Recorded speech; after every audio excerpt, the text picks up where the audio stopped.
This video contains or may contain spoilers for Hollow Knight. The Godmaster content pack for Hollow Knight added some new NPC interactions with the delicate flower.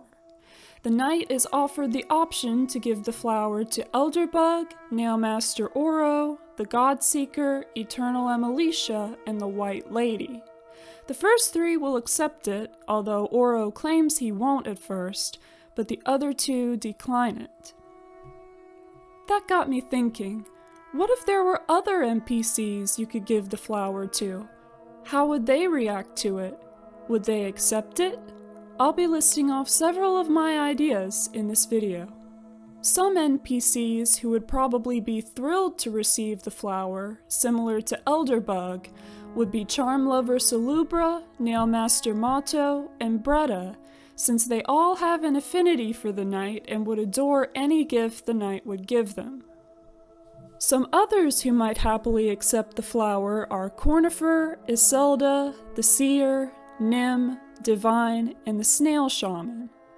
They would probably see it as the knight giving them something in return for the aid they have provided or the things they have given the knight, like Nim for the Carefree Melody charm and the Snail Shaman for the Vengeful Spirit spell.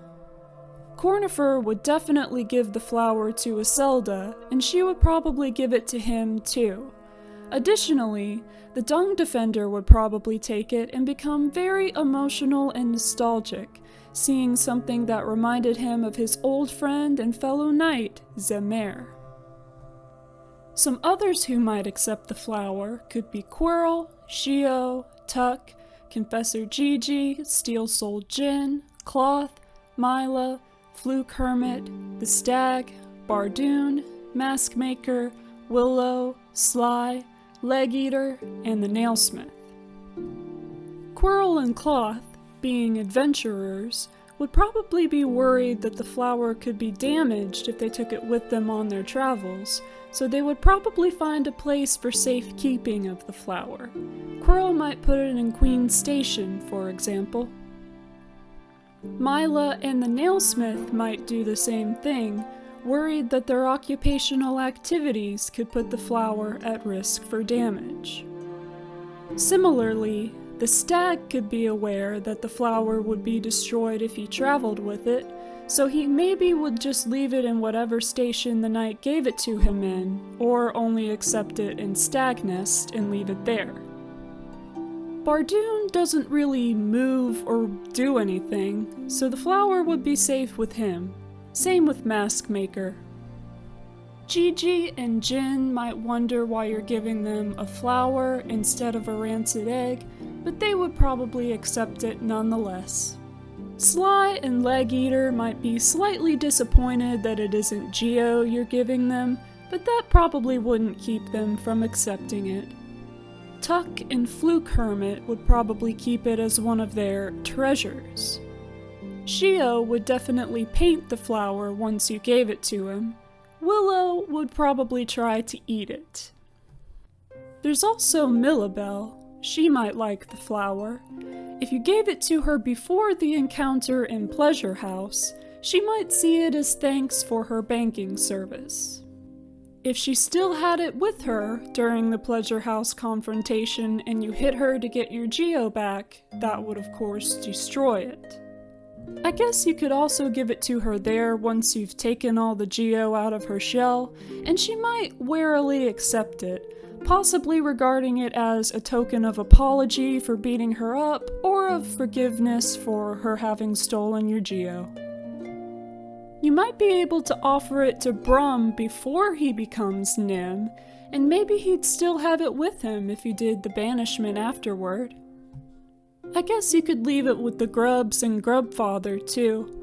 I'm sure they'd be happy to receive it and take good care of it in their little den. Little Fool and Mr. Mushroom might like the flower, but they don't really have any way to hold on to it, what with Little Fool being chained up and Mr. Mushroom not having any arms. Then there are the NPCs who would probably not accept the flower. I think these might be Midwife, Tiso, the Hunter, Relic Seeker Lem, and Zote the Mighty. Lem wouldn't be interested if he didn't consider the flower a relic, and the others might similarly claim that they have no use for the flower, or see the knight giving it to them as a way of the knight sort of kissing up to them like Eternal Emilicia does, so they wouldn't take it. Moss Prophet probably wouldn't want the flower because it doesn't have anything to do with the Radiance. One character that I'm really not sure about is Hornet.